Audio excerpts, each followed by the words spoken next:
I'm not feeling very confident about my Spanish. So if it's okay with you, I'll speak in English. We're fortunate to have somebody helping with interpretation. I invent words, and I apologize about that, so I'm going to make your life very difficult. So I apologize about that. One reason I'm not feeling very confident about my Spanish today is because I just got back from Praga. And we did a research project for the European Union that is really looking at a global picture of disruptive technologies around the world. What is happening? And there's like no more fun study than to just try to figure out what's happening around the planet. I had helping me with this Maria Cristina Martinez Bravo, who works with Fundación Telefónica over here too in Ecuador. And so part of this conversation, we're able to bring this to the broader world as well. And also, part of the questions I think that we're coming to is like, so what does it mean for those of us locally in country, right? Cierre, right? And let's see if I can figure this out. Because I'm doing research, I have to look at my notes on here because it's going to be a little bit, I have to get a little bit detailed, the technicalities here. Bueno y barato no cabe en un zapato, right? So in English, we really say, like we get what we pay for, and this especially matters when we build investments in education. And connected to that is why building awareness about the future is so important. And for a youth to be successful in the future, we have to start thinking about that today and building their futures today. So I'm going to share this global analysis, which uncovers some trends and some implications. I'm going to share some plausible scenarios, and then talk a little bit about maybe the profile of the graduate that could come out of these programs. So I don't know this is not my first time in Ecuador. So I've been here a few times, and I've always been showing this slide. I'm kind of sick of looking at myself, but this is how I've been explaining the world as it's been progressing over the last 40 years, right? So I break this into three paradigms. We got the traditional, we have the emergent, and then we have what's going on today. The traditional and emergent paradigms are based off the work of James Ogilvy and Peter Schwartz. They in the 1970s were given a task of just trying to figure out what's going on in the world, right? And so they broke it into these multiple relationships. That things are very simple, but the world is becoming much more complex. Now, I've been expanding this into what's going on today, right? Because we have so many more changes happening around the world that things are becoming complex, creative. And I like to use the word teleological for that to mean that the systems are becoming so complex in themselves that they're creating their own outcomes. We used to be very hierarchic. Now we're looking to self-organize and create intentional reorganizations. Our relationships used to be mechanical, but now we're trying to find synergies. What can we do together that's bigger than any of us? Our worldview used to be determined for us, right? So there used to be absolute truths, and somebody, like especially a teacher, is able to tell you, this is what reality is. But now we're being asked more and more to design our realities. We're being asked to design our futures. Causality used to be very linear because time happened slower, or events in time happened slower, right? We could track with our human minds what was going on, what was causing what. Now things are changing so fast in the world that we say it's anti-causal almost, that from our perspective, it's like almost some things are happening at once, or things are happening out of order. Change process, it used to be very assembly then, but now we're seeing more creative destruction. Right? And now we see creative destruction in the wake of the COVID crisis. Because the big question, all the structures they have within education and different sectors of society completely broke down and fell apart. Now we have opportunities to rebuild from that. Our reality is to be objective. Now it's about context. How do you see the world? And the place is of course, globalized, which is one of the ways I'm here today. So, that was just my opinion, right? That's just my take on the world, given some previous research. Now, Maria Cristina and I, we did a meta-analysis of recent literature. That is, we looked at 1,155 peer-reviewed academic articles that are published between January 1st, 2020 and June 5th, 2022. And we went in just to look at disruptive technologies, right? We were only trying to make sense, what did disruptive technologies mean for us around the world? We use a couple academic databases, so we have the World of Science, we use Scopus, so these are all high quality articles, and really focused on education and the humanities. And from this, we're able to create a network analysis, right? And it's like really messy. When you look at the network analysis, all these different pieces, these different points are coming together, but when you zoom out and look at the broader picture, you could see that it's a much more diverse and semi-organized galaxy of concepts that came out of there. And out of this, we found that there are 5 key trends in global technology. Right? So the first one is that we've got accelerating technological progression among machine systems. Right? In this category, we've got artificial intelligence. Right? This is like the development of computer systems that can perform tasks that used to rely on humans to do. They just do it better. We've got machine learning, whereas machines and computer algorithms are making sense of things through statistical analyses to really analyze and sift through complex sets of data to create meaning. And we've got digital transformation, which is the adoption of technologies by societies. And the second point is that we've got transformation in context and reality, right? So related in this area, we're starting to see the world a bit differently. We've got technologies to help us get there. We've got augmented reality. It's an approach to enhancing perception of the world by adding real-time sensory information. We've got virtual reality, which is really going kind of a step further and replacing that sensory information with something that's constructed. We've got the metaverse, which has been kind of a sexy topic, right? This is sort of the internet of augmented reality, virtual reality, and real-world experiences that are integrated. And then we've got gamification, which is a very sexy topic in education, right? It's an approach to changing the context of the environment by adding game mechanics. Now, the third one is that we've got transformations in industrial production. In this area, we've got Industry 4.0, right? And that's really linking in or interconnecting technologies to provide automation and really relying heavily on artificial intelligence and robotics. We've got additive manufacturing, which is really about 3D printing. And we've got smart cities, that we've got cities that are working in plan ahead, utilizing these sort of Industry 4.0 principles to organize themselves better and plan ahead. And then the fourth big trend is that we've got the decentralization of data networks. So a big player in this that I think we've all heard about is blockchain, right? And blockchain is where like education credentials can be stored in an open public network. And then the fifth trend is we got mobile information systems. And we're all using mobile phones, so I don't think I need to talk about how transformative that's been so much. But it's really aided an approach that we can do work, we can learn anytime, anywhere.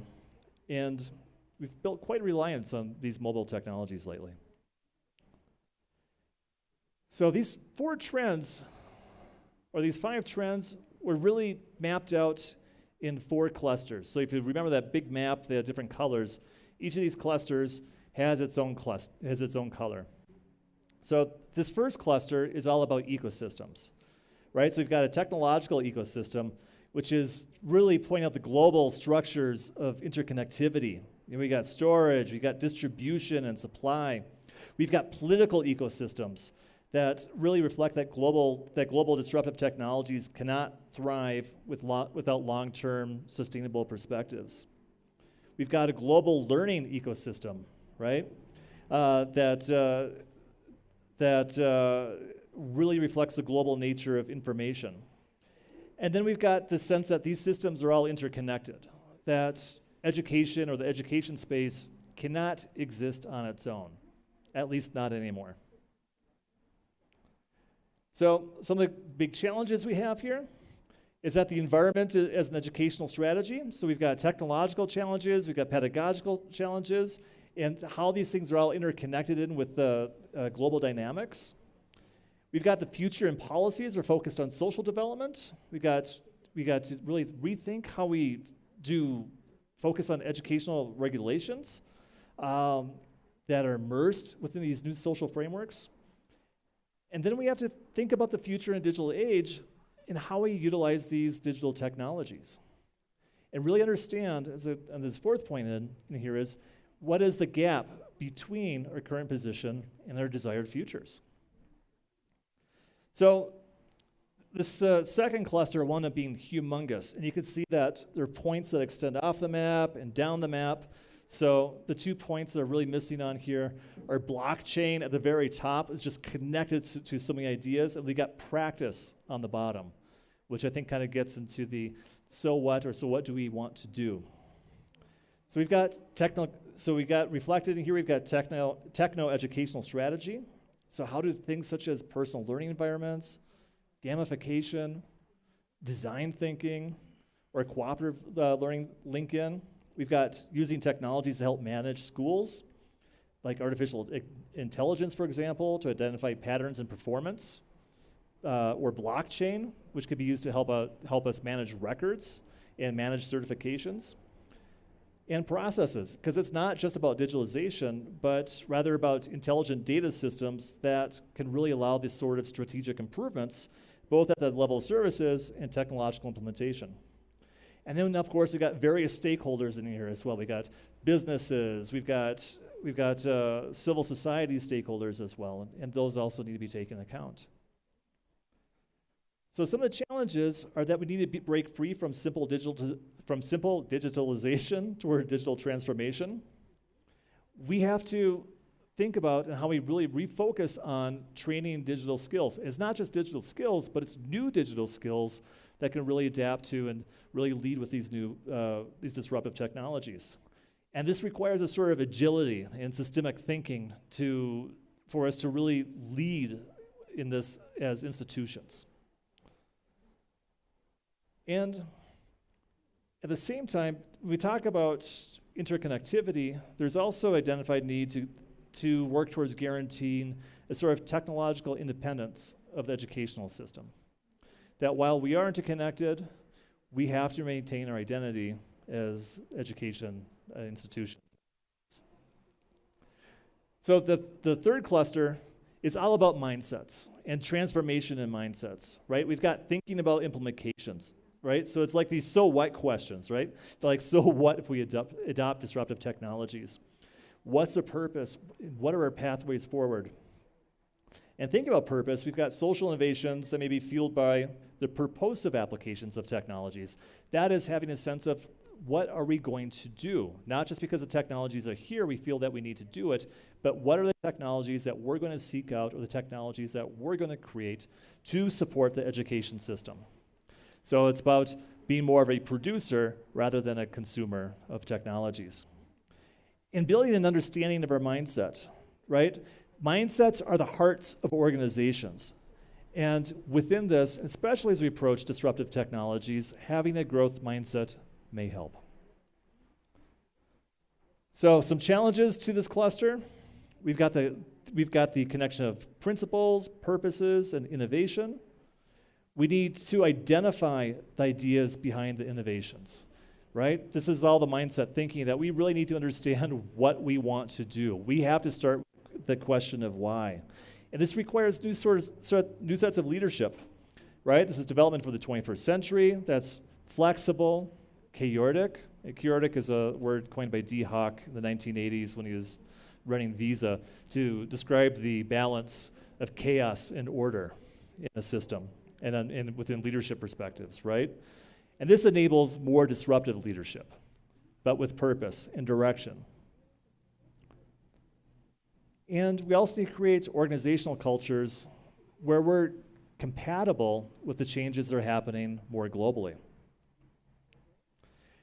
Now, the fourth cluster is about structure and the structures for these changes, right? What are the structures that can connect the right people, the right resources for change? How do we keep our resources, these educational paradigms within check? How do we support soft skills development, digital skills development? How do we support creative, critical, systematic thinking, ethical aspects, pragmatic approaches, building cultures of innovation. How do we build resiliency, right? And policy making that ensures that we're ethical, right? That we're secure and that we're sustainable in our relationships and amongst these changes. And then among the mobility and education, how do we provide students greater freedom within these tools, within using digital tools, right? If you're mobile, you should have more freedom rather than using it as a leash. And education and industry 4.0 need to find ways to connect. How do we make use of 3D printing or just-in-time manufacturing or just the concepts around this to really transform our thinking? Because by the time graduates finish, they're going to be an entirely new industrial paradigm. So for this fourth cluster, we've got the development of lifelong skills and life-relevant skills as challenges. We've got the development of new educational policies within a framework of sustainability, ethics, and security.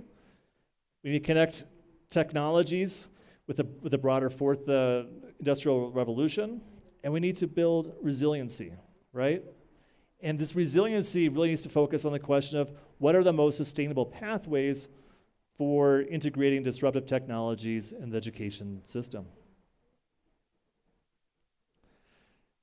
Now, when we've got our galaxy of ideas or a galaxy of concepts that emerged from the search of the literature, there are a number of concepts that came through and connected among each of them. And so these are really transversal aspects, right? So the first one is on ethics. And really thinking hard about ethics or rethinking hard about ethics. How can artificial intelligence and business logic be used within an ethical framework for positive educational outcomes, right? Do we want algorithms to run schools? Do we want algorithms to decide if a student is successful? Do we want algorithms to decide if a student has a future? And we need sustainability. Sustainability seems to get ignored with so many technological advancements. So we've got resource management, got conservation, development, with a sustainable approach for environmental well-being, but also social well-being. Building resilience and adaptation to disruptive events. Wild cards, right? One wild card is COVID, right? And not too much of the literature so far has caught up with the COVID crisis, but that's a wild card. Russia's invasion of Ukraine is a wild card. And these things disrupt what we do within education. And they disrupt our thinking about education, right? Especially the Russian invasion of Ukraine. It's got us thinking a whole lot more about disinformation. And how do we educate for or against that within our education systems? Security is crucial, right? To cybersecurity and resiliency.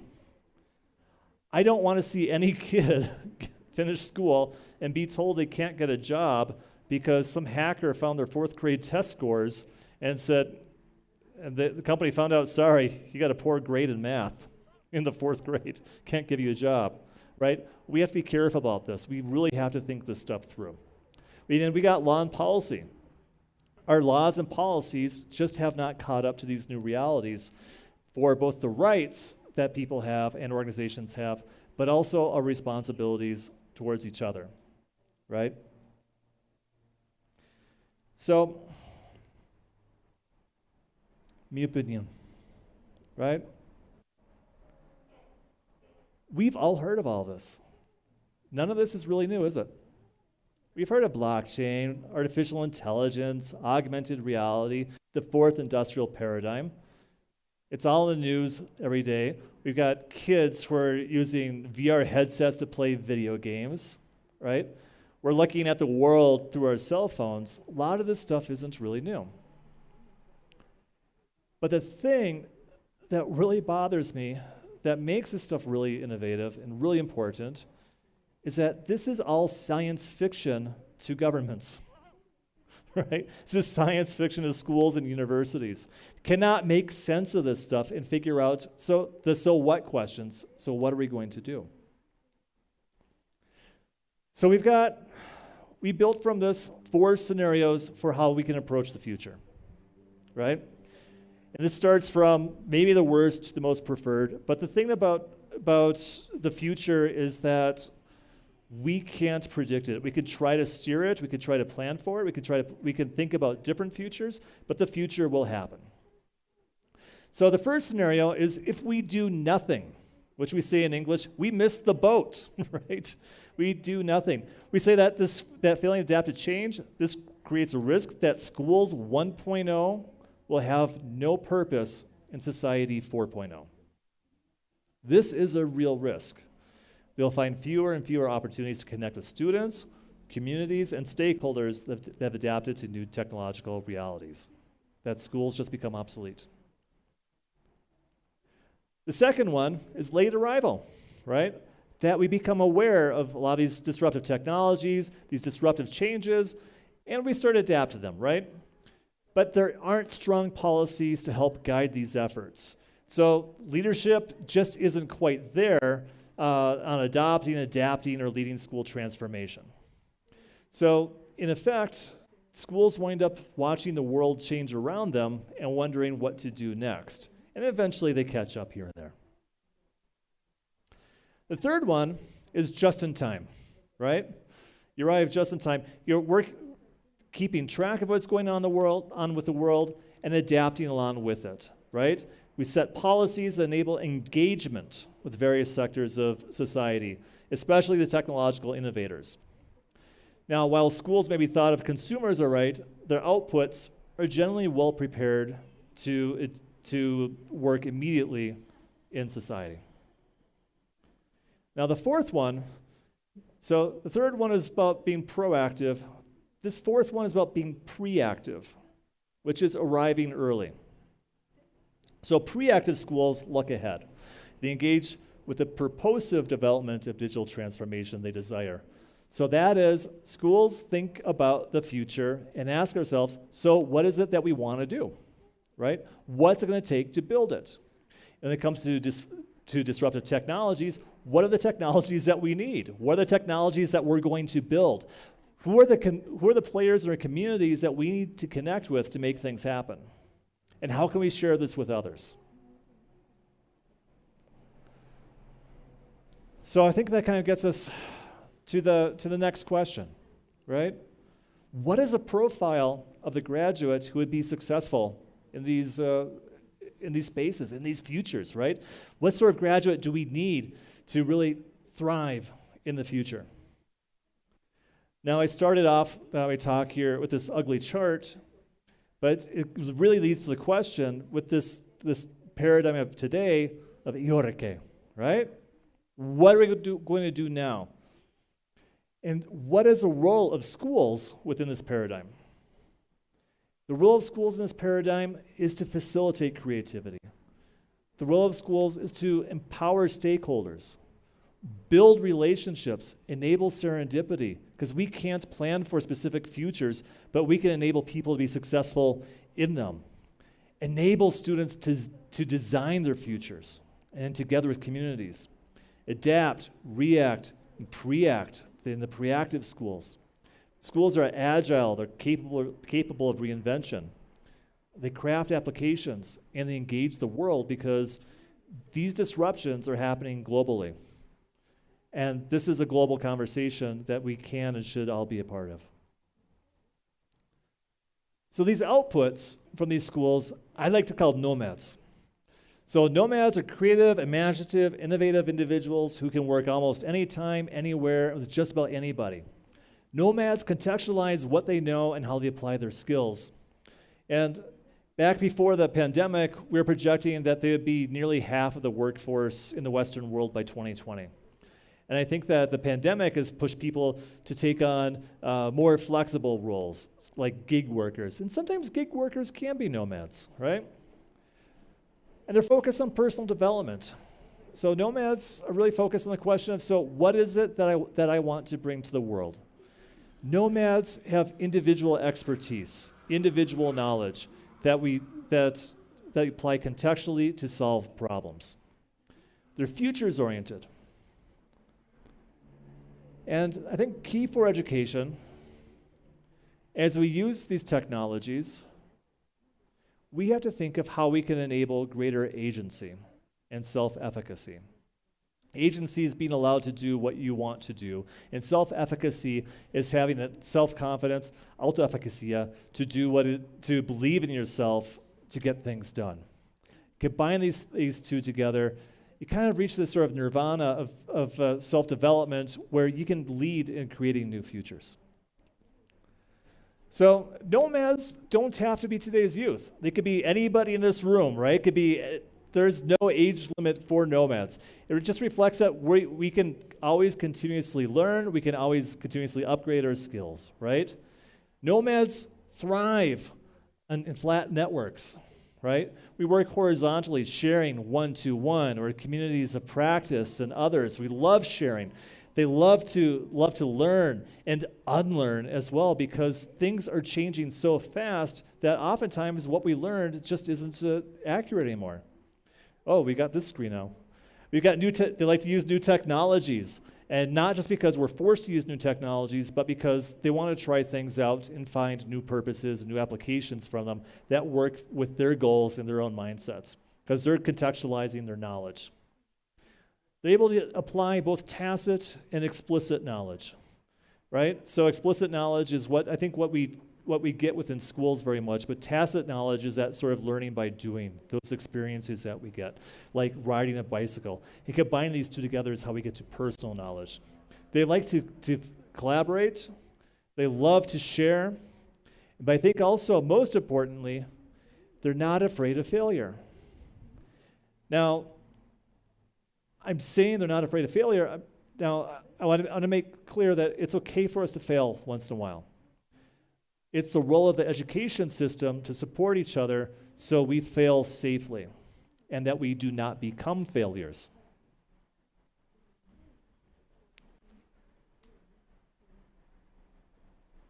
Cierre. This is a global perspective. Every national situation and solutions are going to be different. Every community solutions are going to be different. And I think that the big question that we have is, can we come together as communities and build a collective capacity to transform education in ways that are meaningful? So for me, it means that in a very nomadic sense, working in sort of a flat network, horizontal relationships, that we're able to work with all sectors of society, all players, students, teachers, parents, neighbors, businesses, governments, to engage in this sort of conversation.